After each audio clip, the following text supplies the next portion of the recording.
시장에 대한 정확한 판단에 한 걸음 더 다가보는 마켓맨 시간입니다. 오늘도 지난주 시장을 관통했던 그리고 이번 주 시장을 바라보는 데 도움이 될 만한 인사이트 두 가지 준비를 해봤습니다. 첫 번째 제가 뽑은 헤드라인부터 한번 살펴보도록 하겠습니다.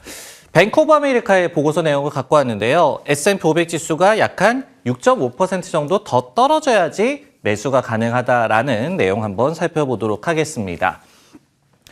미국 증시가 지난주 목요일 기준으로 이제 조정장에 진입을 했는데요. 그런 가운데 뱅크 오브 아메리카 BOA에서 S&P 500 지수가 5,268선까지 가야지 이제 매수를 할 수 있을 것이다라고 얘기를 했습니다.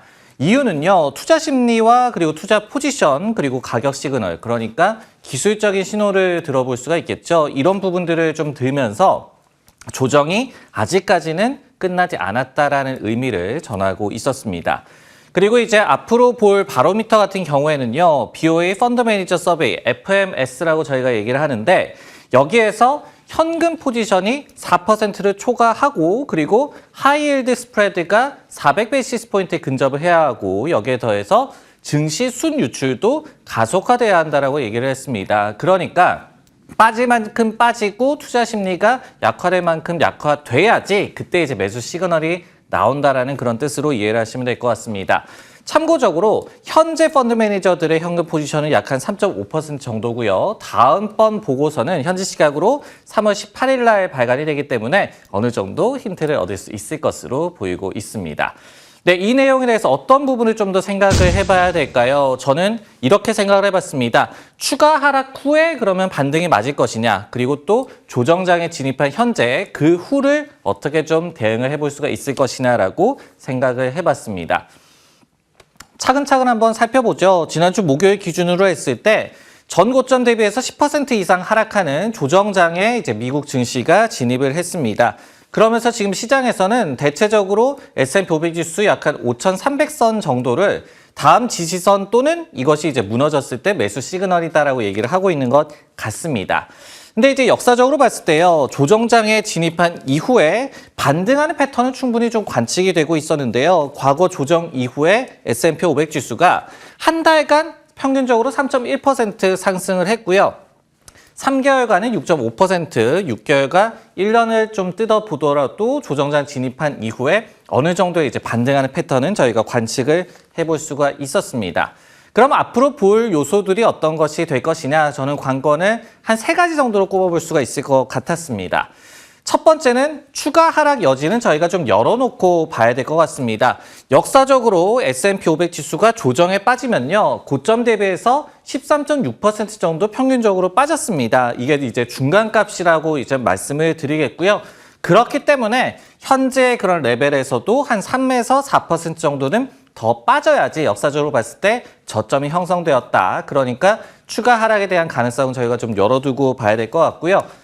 두 번째로 약세장에 진입하는지 여부를 좀 살펴봐야 될 것 같습니다. 전 고점 대비해서 20% 빠지는 거를 저희가 이제 약세장에 빠진다라고 얘기를 하는데요. 이 경우에는 생각보다 조정이 길어질 수 있음을 저희가 좀 염두를 해봐야 될 것 같습니다.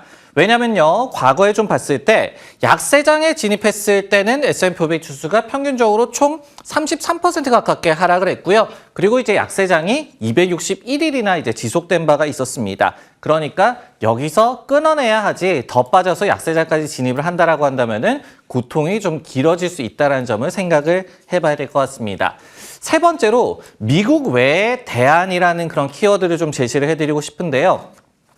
지난주에도 중국 증시 같은 경우에 3개월 만에 고점으로 이제 마감을 했습니다. 그러면서 최근에 에이펙 국가들 가운데서 가장 우호적인 트렌드를 중국 증시가 보여주고 있어요. 근데 중국의 기술주들 같은 경우에는 그동안 밸류에이션이 워낙 이제 많이 할인이 좀 됐었고, 여기에 더해서 미국 증시가 워낙 또 랠리를 펼치면서 피로감이 좀 나오면서 중국이 좀 반사이익을 펼치고 있는 그런 상황이 나오고 있습니다. 그렇기 때문에 이같이 중국으로의 머니플로우가 좀 이동을 한다든지, 그러니까 미국 외의 대안이 부상할 경우에는 조정이 조금 더 길어질 수 있겠다. 과거와는 좀 다를 수도 있겠다라는 점까지 체크를 하시면 좋을 것 같습니다.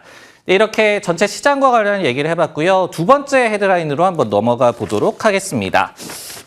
울프 리서치에서 이제 반도체 섹터와 관련한 이 리포트를 냈습니다. 반도체도 침체 공포는 못 피해간다라는 그런 내용을 한번 살펴보도록 하겠습니다. 네, 울프 리서치에서 이렇게 보고서를 냈습니다. 반도체는 여전히 경기 민감 섹터다. 그렇기 때문에 글로벌 경기 위축 시에 시장의 불확실성이 좀 증대가 됐고 그리고 반도체주에 대한 랠리도 기대하는 것은 금물이다라고 경고를 했습니다. 이렇게 분석을 하고 있었어요. AI 관련 지출 호조에 대한 기대감이 있지만은 시장의 불확실성이 결국은 반도체주의 매도를 촉발시키고 있다라고 분석을 했고요. 즉 AI 관련주라고 하더라도 무역 전쟁이라든지 관세 이슈에서 자유로울 수는 없을 것이다라고 강조를 하고 있었습니다. 실제로 올해 이제 반도체주의 부진이 좀 이어지고 있죠. 주요 반도체 ETF가 올해 10% 내외로 좀 하락을 하고 있고 대부분의 낙폭도 최근 한 달간의 이제 하락을 하면서 결국은 무역 전쟁 또 관세에 대한 우려를 반영하고 있는 모습들이 나와주고 있습니다. 네, 이렇게 반도체 섹터에 대한 이 전망 어떻게 좀 바라봐야 될까요? AI도 침체 공포에는 대응하는 것이 불가능할 것이냐, 그리고 어떻게 이 사안을 봐야 될 것이냐 좀 더 분석을 해보도록 하겠습니다.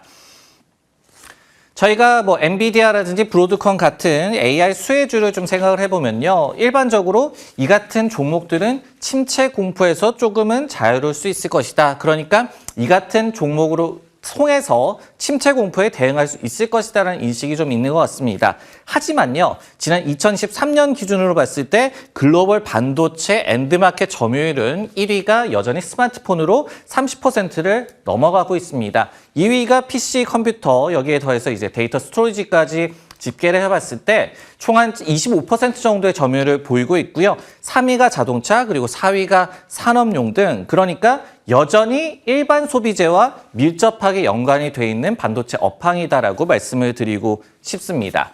실제로 이제 과거를 살펴봤을 때 팬데믹 여파로 PC 수요가 급증을 했었던 지난 2020년과 2021년도에 반도체 업황도 굉장히 좋았던 바가 있었죠. 하지만은 그 이후에 22년도와 23년도에는 반도체 업황도 꺾인 바가 있었습니다. 그러니까 어느 정도는 이렇게 경기와도 같이 가는 모습들이 반도체 섹터에서 나왔다라고 볼 수가 있겠습니다.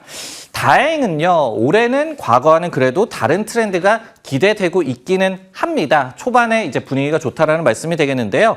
반도체 산업협회 SIA에 따르면요, 올해 1월에도 전년 대비해서 글로벌 반도체 매출이 전년 대비 18% 정도 증가를 하면서 지난 9개월 연속으로 무려 17% 넘는 성장세가 이어지고 있습니다. 특히 북미 지역에서 약 51% 정도 전년 대비해서 반도체 매출이 늘어나면서 높은 성장률을 유지를 하고 있는 상황입니다.